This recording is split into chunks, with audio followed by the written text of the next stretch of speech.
Hi everybody, welcome to the demo of the show where companies come in and they show us their latest products and platforms. Today I'm joined by Greg Staton. He is the Vice President of AI Solutions at Cohesity. Welcome to the show, Greg. Thanks, Keith. All right, so tell me a little bit about Cohesity and then what you're going to show us here today.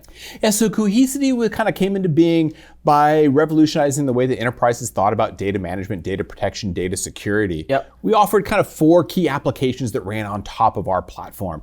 Backup, being able to back up all of that data from all those enterprise applications, be able to secure it by doing anomaly detection, doing threat hunting, data classification, and then being able to access that data in an on-demand fashion wherever it happened to be in the planet. We took a step back and said, hey, we want to enable our customers to re-leverage that data because it's just sitting there as an insurance policy to drive operational efficiency. So I'm excited to kind of talk about our data insights pillar, being able to re-leverage that data through a process called retrieval augmented generation. And again, you've got a generative AI tool. I think that's table stakes for any company that comes on demo now is to have some kind of generative AI. So we're going to see a little bit of that too, right? Absolutely. Yeah. And so who is in the company, who is the main role that you serve? Is it at the C-level IT leaders? Is it the data analysts? Is it everybody in the enterprise can access this? Who's your main role? So I'd love to say everybody on the planet should be able to interact with Cohesity. That's not the case. So primarily we would sell into the technology sec, the CTO office. So it's the core operators of the infrastructure who manage those applications. So the backup teams, the security teams. So it's the CTO and CISO's suite. With these new capabilities, we're really starting to expand this into the CDO or CIO's office to be able to gain additional value from it. All right, and then what's the main big problem that you're trying to solve? Is that they've already got all this data and you're just trying to get them to extract and get more information out of it? Or, basically this is the why should anybody be watching this video? Yeah, we're really trying to help them re-leverage the data they already have to help democratize access to information, turning that data into information and into knowledge. And I'm sure you've got a lot of customers, but there are customers out there that don't have Cohesity. So what would they be doing if they didn't have this platform? To start, they want to be able to revolutionize and make more efficient the way that they're backing up and protecting and securing their data in their enterprise. Would all of this data just be sitting there and nobody would be doing anything with it? They'd be backing it up, but it would be with legacy solutions where it would be sitting in these really arcane and proprietary formats that they couldn't access to re-leverage. Yeah, so it wouldn't be just a big stack of paper somewhere. No, hopefully not. Hopefully not. All right, so let's get into the demo. Show me some cool stuff here. Awesome. So when you access Cohesity through the Cohesity Data Cloud, this is our main splash screen for Helios. This is our SaaS control planes, the managers. We're going to dive into our data insights application and kind of show what you can do. So now this kind of presupposes that the company is already a Cohesity customer. They're already backing up information. And with the new Cohesity Gaia features, they're able to create this on-demand index of embeddings of that data to be able to drive conversations with it.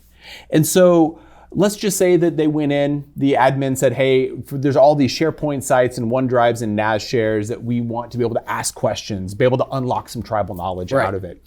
They went ahead and created that data set and they gave me access to it. And this is over 10,000 PDFs that are kind of historically locked away in the archive. And my boss kind of gave me some very specific tasks around some security answers he needed for a board meeting. Okay. But first, I want to start to explore a little bit about what's in this data. So as we're indexing this data, what we're doing is not only creating that index of embeddings, we're also doing a theme and topic analysis of this. Because I haven't read all 10,000 documents. Right. I'm sure you haven't read all 10,000 documents. No, I have not. So I don't know what's in there. So now I can kind of understand kind of the core themes that are happening in there. If there's one that interests me, I can go through, click on it and start the beginnings of my conversations with this data. So I can click on a generated question based upon the data that's in there and start this exploratory data analysis on unstructured data. But you know what? My boss gave me a very specific task. He's about ready to walk into a board meeting and wanted to know about some unauthorized data breaches that happened in 2018 and again in 2021. Okay. And he wanted a quick summarization of this. I just joined the company. Right. I don't have any of that historical context knowledge. It's all locked away in either people's heads or in the archives. So what I did is I ingested the archives that we already have on Cohesity and I indexed it and I started asking some questions. So I started off saying, can you summarize the difference between the unauthorized data breaches in 2018 and 2021? And for the purposes of this demo, I'm removing company names Sure. because this is real data. Yeah. And so what it did is the system took my text question, compared it semantically against those 10,000 PDFs, extracted the kind of the core snippets of text that were semantically relevant to my question, packaged them up, sent them in a prompt format to a large language model. Large language model used that context to help answer the question. Here Right. you get a pretty decent detail as to what's happening in 2018, what's happening in 2021, and some general observations. Now, because the customer is using Cohesity to back up this data, create the index, and now use the generative AI chat interface with it, I now have resource links and citations to those exact files so that I could then say, hey, you know what? I want to actually click and download this and add it to the stack of resources for my boss who's about ready to go into the board Right. meeting. It also helps with the explainability, right? So you know that the AI is not just kind of shooting out. Exactly. Wrong answers. Exactly. Yeah. This is able to provide a lot more robust quality of result because you're using your internal Yeah. data sources as sources of truth. And, of knowledge. and obviously you wouldn't be doing this on a public ChatGPT type thing either, because this is all proprietary data, correct? Exactly. Yeah. And so, this kind of sits right in between full fine tuning a model where I'm going to take all of that data, reformat it, train a model, and output it. I'm systematically picking just pieces of data that are relevant to the conversation and wrapping it. It's almost like going to an artificial human and saying, hey, here's my question. Here's a stack of research that's specifically related to my question. Yeah. Give me an answer.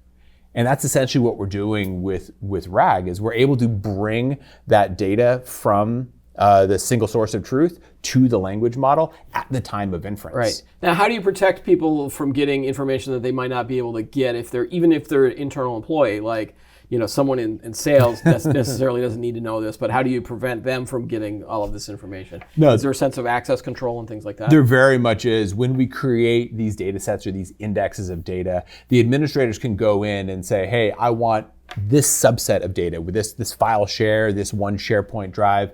Then they can include or exclude folders, because that's also important. Yeah. And then they can provide role-based access control on top of that. So they can say only these couple of individuals or this group can access this. How long does it take to set up? Is it a SaaS-based product that can be set up within weeks, days, hours, months, years? No, that's a great question. So our initial general... Depends on how much data you It got, depends I how guess, much right? data you Yeah. have. And where it is. So all of this is delivered through our SaaS portal. Okay. And so right now it's leveraging a full SaaS infrastructure. We're working on the ability to bring this to our on-prem customers as well, but there's additional kit that they've got to do. What I like to tell a lot of people, once they enable the feature, they can be up and asking questions on their data before lunch. The Yeah. ability to ingest the data and index it very rapidly is all handled by Cohesity infrastructure. And then they just got to bring their questions. And is the LLM that's behind it, is it geared towards the data that the company is bringing into this? Or could I ask it for directions to it's not like a general chat. No, it's assistant. not. We I put can't in, ask your thing like, hey, how do I get to the McDonald's around the corner, right? You could, but it's going to say, I can't find the information for you. There you go. So we do put some specific guardrails Yeah. around this. We built this extremely modular because we want to be an enterprise-grade information retrieval platform. So we partnered with folks like Microsoft and with AWS and Sure. with Google to be able to bring their language models in. Right now, what we're seeing is the integration with the Cohesity's Azure OpenAI subscription. But customers could even then say train their own smaller language model and point the data to that, so they could have everything running internally. All right. Is there anything else that you wanted to show on this? I think your viewers here kind of get the gist of it. I'm going to ask questions. I'm going to get answers. Okay. And so how could customers try this out? Like, do they have to already be a customer of Cohesity, or can you try this out as a way to kind of learn about all the other parts of the platform? The answer is always yes. Yeah. I spent time in sales, so the answer is always yes. No, you can. So for current customers, you can reach out to your account reps and be able to say, hey, I want to be able to get a free trial for Cohesity Gaia, and they will set you up. If you're not a current Cohesity customer, you can go to cohesity.com and sign up for free trials for our as a service offering for cloud backup and for on-prem backup. And then through that, we can enable Cohesity Gaia really, really simply to get your hands dirty with it. All right. Greg Satin from Cohesity. Thanks for the demo. Thank you so much, Keith. That's all the time we have on today's show. Be sure to like the video, subscribe to the channel, add any thoughts you have below. Join us every week for new episodes of Demo. I'm Keith Shaw. Thanks for watching.